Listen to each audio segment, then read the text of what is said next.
avait dit... 1m20. Oh. Recule. 1m30, prends 1m30.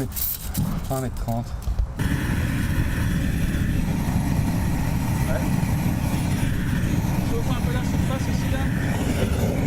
Ben, tout au début, c'était un squat, quoi. C'était squatté. Il n'y avait pas à chercher, tu vois. Bon, maintenant, c'est toujours un squat, mais c'est un squat autorisé, admis. De fait, mais... De fait, oui, c'est toujours un squat, puisque le terrain appartient à l'université. Et on est installé dessus, quoi. L'université aurait le droit demain de dire, dans une semaine, vous êtes tous partis. Et vous laissez bien vos habitations là, puisque ce qui est construit sur autrui appartient à autrui. Donc si elle voulait, vous pouvez nous dire, vous foutez le camp et vous laissez tout là comme ça, quoi. Hein. S'ils sont très gentils, ils pourraient dire, vous pouvez reprendre vos habitations, vous pouvez reprendre. Mais on est toujours sur le terrain de l'université. Nous n'avons aucun droit légal, quoi. Légalement, on n'a pas de droit, quoi. C'est autorisé. Enfin, c'est autorisé, c'est tout. C'est toléré. Ça a été une négociation, tu vois, en parole, en accord et tout. Et on a respecté, on a nettoyé le quartier, on a demandé à certains autour de s'en aller, quoi. Tu vois, on a mis de nouveau des règles et tout ce qu'on veut, quoi, tu vois. Mais c'était une négociation avec les flics, avec la région wallonne et tout. Et ça s'est bien passé, quoi. La négociation pour les 4 maisons du talus qui vont être déplacées. Finalement, oui. Ça va quand même marcher, donc c'est quand même pas mal, c'est qu'ils ont aussi confiance. Oui. C'est un compromis, hein, parce que quand même, on accepte quand même qu'il y ait 3 maisons qui soient démolies. Et du coup, ils vont pouvoir développer la ville à côté, mais en échange, je trouve qu'on a beaucoup de bon sens aussi, parce que ces maisons qui vont être démolies, c'est évident qu'on ne va pas arrêter un projet comme le RER et un agrandissement de l'autoroute et ainsi de suite pour 3 maisons qui sont là, en bois, en paille et ainsi de suite. C'est pas des villas ni rien du tout. Donc à quoi ça sert d'aller commencer? Bon, d'abord, on n'est pas assez nombreux, et 2, t'arrêtes pas un truc de plusieurs milliards avec 3 baraques qui sont là, du genre, ou une roulotte ou n'importe. C'est aberrant, quoi. On a bien conscience maintenant qu'il faut faire des accords avec l'université, la commune et tout, et que ça ne sert, puisqu'ils ne cherchent pas la bagarre, ils ne cherchent plus à nous expulser. Pas la peine d'aller chercher la bagarre où ils ne la veulent pas, quoi. Autant aller chercher les compromis, les arrangements et ainsi de suite.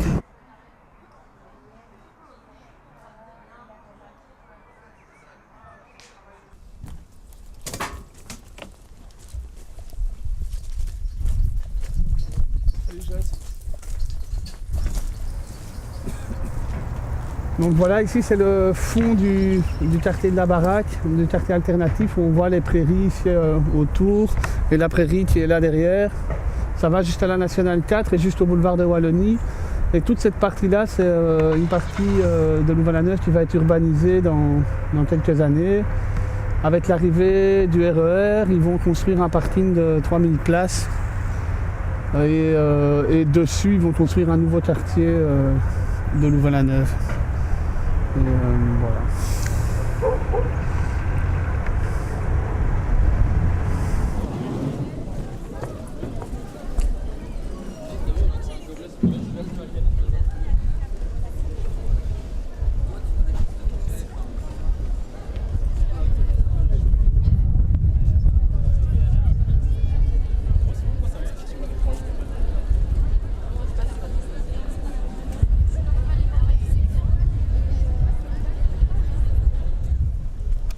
Donc ici on se trouve sur l'ancienne implantation où se trouvait la Maison des Jeunes.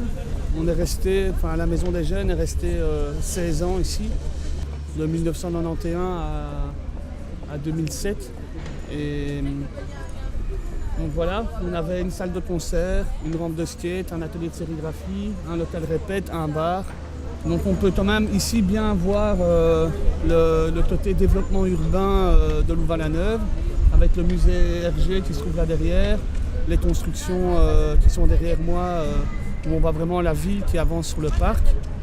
Le parc aussi a été relifté Ils ont mis des nouveaux bancs, des nouvelles poubelles, de l'éclairage. Nous, ça faisait quand même 5 ans qu'on demandait pour avoir de l'éclairage dans le parc. Parce qu'on avait beaucoup de problèmes, les gens se plaignaient d'insécurité, quoi. À la base, on devait partir en 2007. Ouais, même avant, 2005, je pense. On a réussi à négocier des délais étape par étape, 6 mois par 6 mois pour rester là, vu qu'on n'avait toujours pas ce projet de construction du nouveau bâtiment de la Maison des Jeunes. Là-dessus aussi, il y a eu des tractations parce que l'université a proposé des terrains, nous on a pu en choisir un, eux ont aussi fait leur choix, et puis au final leur choix ça a été de refuser de nous confier un terrain, parce que je pense que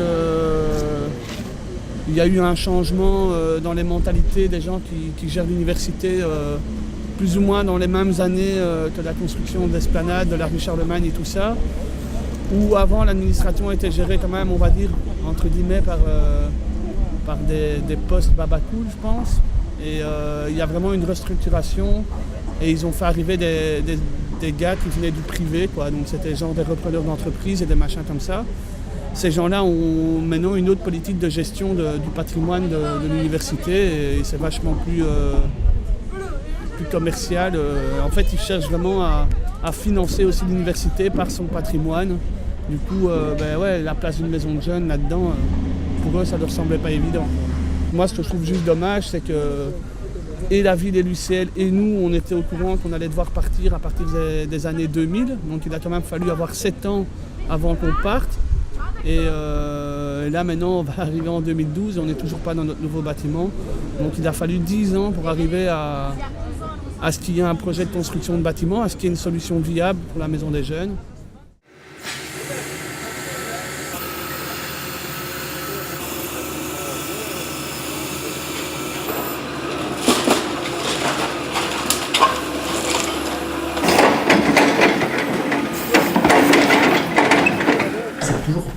D'équilibre, parfois difficile, qui est le résultat d'une écoute, que j'espère plus ou moins fidèle, attentive, en tout cas de ce qui se dit, mais aussi avec une volonté.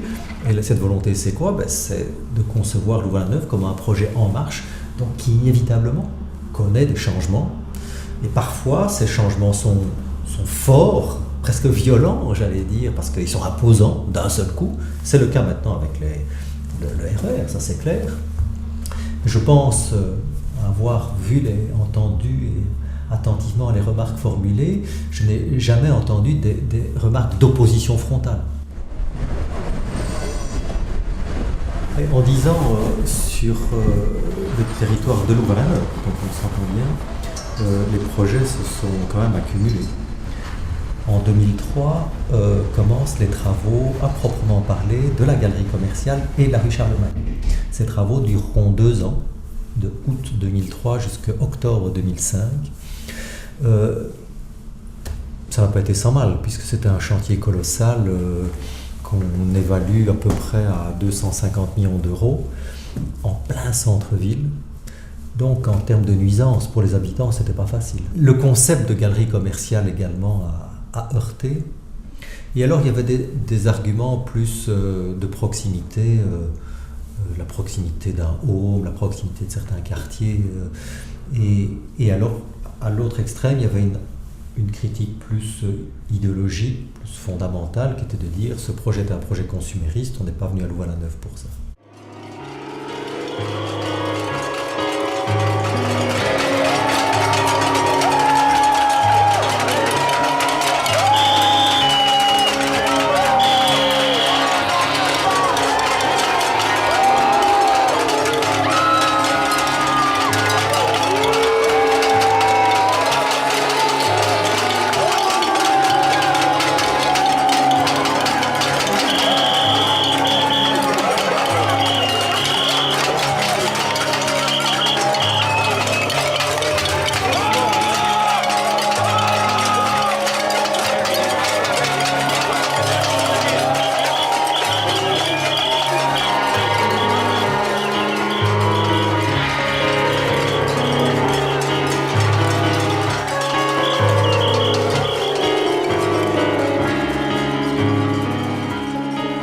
tout est formalisé, tout est institutionnalisé, tout est racheté. Il n'y a pas un local vide.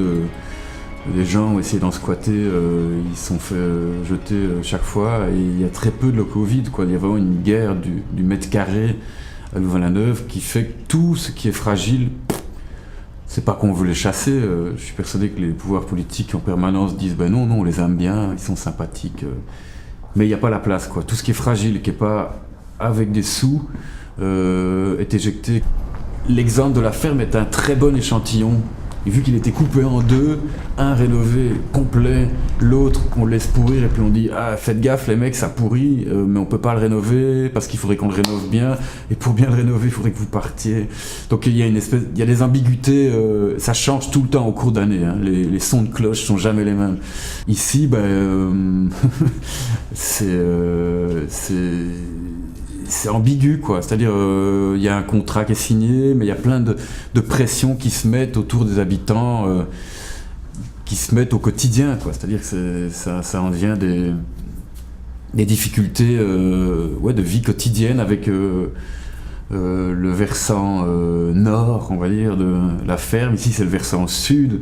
Et le versant nord, il y a une grande diagonale qui est faite. D'un côté, il y a du gazon, c'est un peu la friche. De l'autre côté, c'est glacé.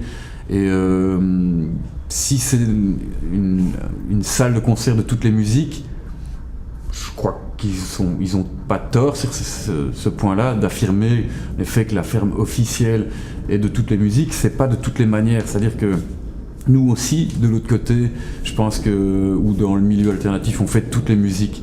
Mais c'est une autre manière de le faire. C'est une manière beaucoup plus éphémère. Et cette manière-là, ça n'a pas de place à Louvain-la-Neuve.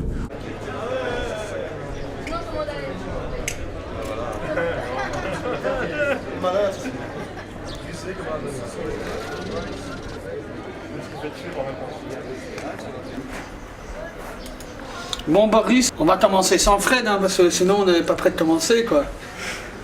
Oui, je peux te le faire. Ce qu'il y a, c'est qu'on a un rendez-vous avec les échevins à 2h l'après-midi. Donc, c'est soit après, soit avant. Bon, Sim, j'ai marqué encore dans nos envies, rassurer sur l'arrivée d'une MJ dans un quartier. Ah oui, mais ça c'est... Oui, mais rassurer les habitants, mais aussi moi je pense qu'il y a un moment où il faut pouvoir C'est un but. assurer aussi aux jeunes qui vont avoir une maison de jeunes. Parce que moi, pour l'instant, la question qu'on me pose le plus à Louvain-la-Neuve, c'est et la maison de jeunes, et elle va être construite, et c'est pas, est-ce que c'est vrai, et machin et tout ça. Donc je pense aussi, il faut aussi à un moment rassurer la population et rassurer les jeunes sur le fait qu'il va y avoir une maison de jeunes. Même moi, personnellement, qui suis bien impliqué dans le dossier, j'y crois quand même toujours à 80%. Donc d'une certaine manière, je crois qu'on a tous besoin d'être rassurés, quoi. Et alors, troisième point, le bâtiment.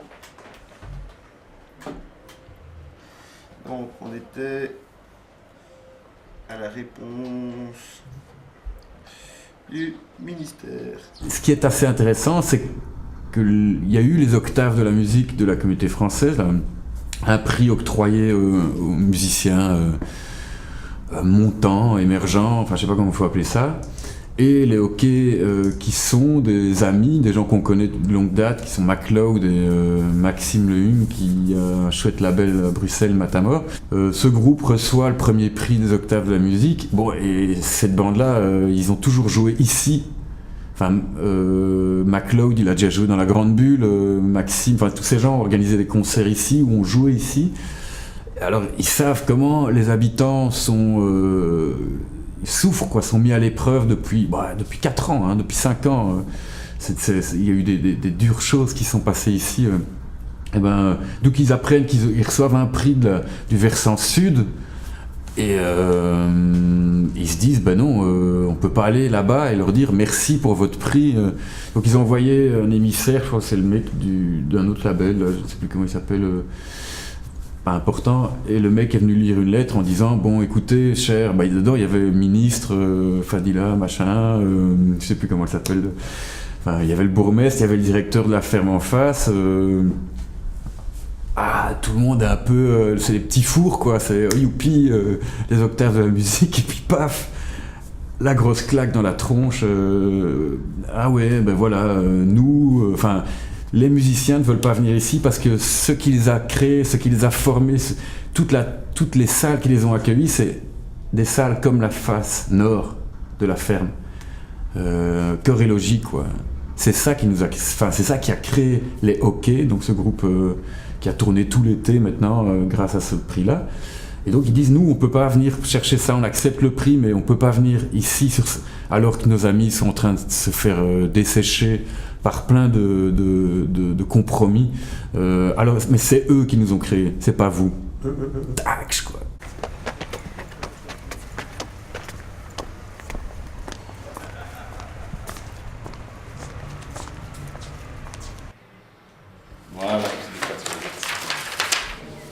Voilà.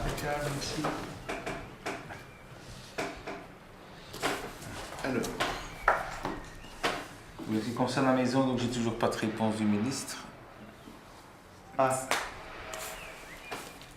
Je regarde si c'est pas ça. Donc j'ai toujours pas. Mais normalement, vous donnez une réponse pour le 6. Oui. On devait m'envoyer un message, mais j'ai toujours pas vu. Donc ça va arriver, je suppose. Non, mais on est beaucoup plus embêté que l'architecte qui n'avance pas. Et donc, voilà. On doit le relancer continuellement pour le cahier des charges. Bon, plus on attend, moins vite la maison sera construite. On risque de perdre de subsides et donc rien à voir. Hein. Parce que l'architecte nous dit toujours que c'est vous qui traînez. Il faut le dire comme il nous le dit. Hein. Et donc ça, c'est vraiment embêtant parce que nous autres, si ça ne passe pas au conseil communal de juin, c'est reporté fin septembre, ça fait 6 mois de perdu. Et les délais, c'est quand? Le délai, c'est si on n'a plus de prolongation pour les subsides ou quoi, ça ne sera rien du tout.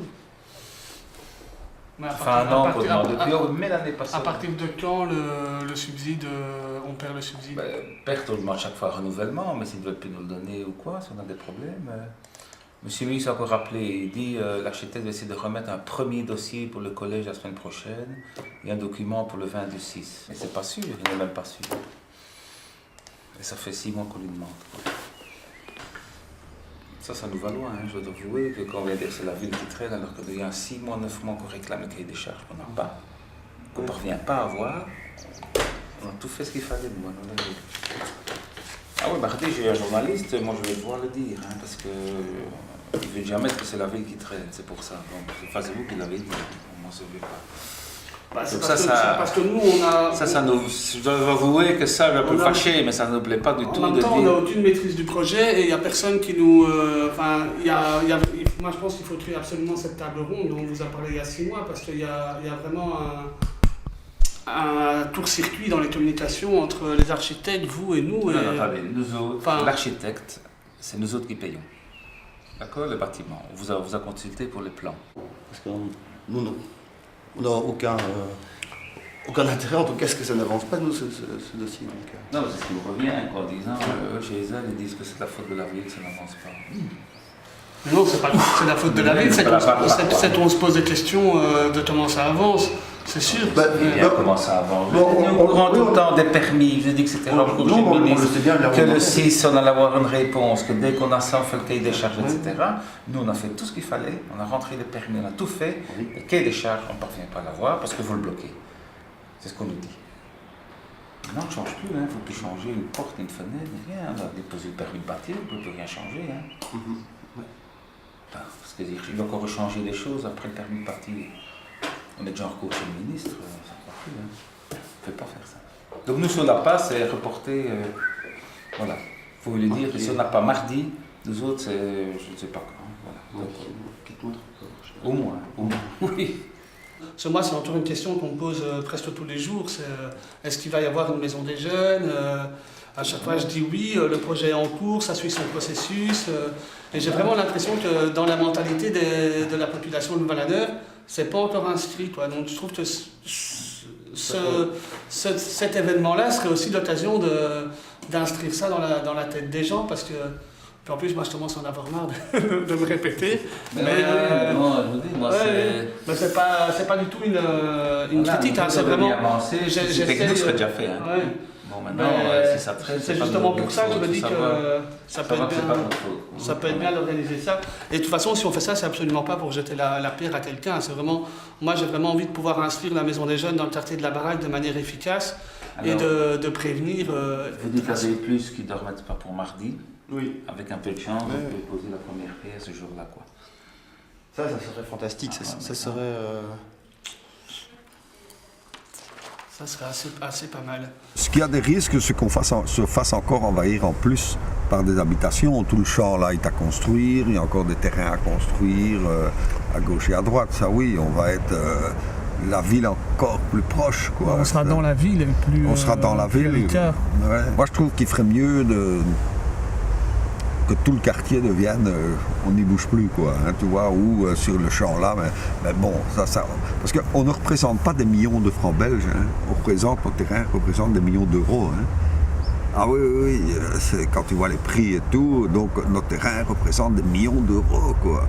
Donc, pour 4 gugus qu'il y a là, ou 120 gugus qu'il y a là, encore leur donner des terrains alors qu'ils peuvent bâtir pour des millions, on fait pas le poids, quoi. Hein. Il y a un moment donné, il faut que les pouvoirs publics se rendent compte qu'il y a des structures ici qui produisent de la culture valable, alors qu'en face, parfois, ils invitent des machins, ça coûte super cher, il faut payer tous les employés. Si on faisait le calcul de ce que coûte vraiment le prix d'entrée d'une personne du public, je pense qu'on tomberait des nues face à ce qui est ici, où ici, ça coûte rien, quoi. C'est du bénévolat, ça fonctionne avec des bouts de ficelle.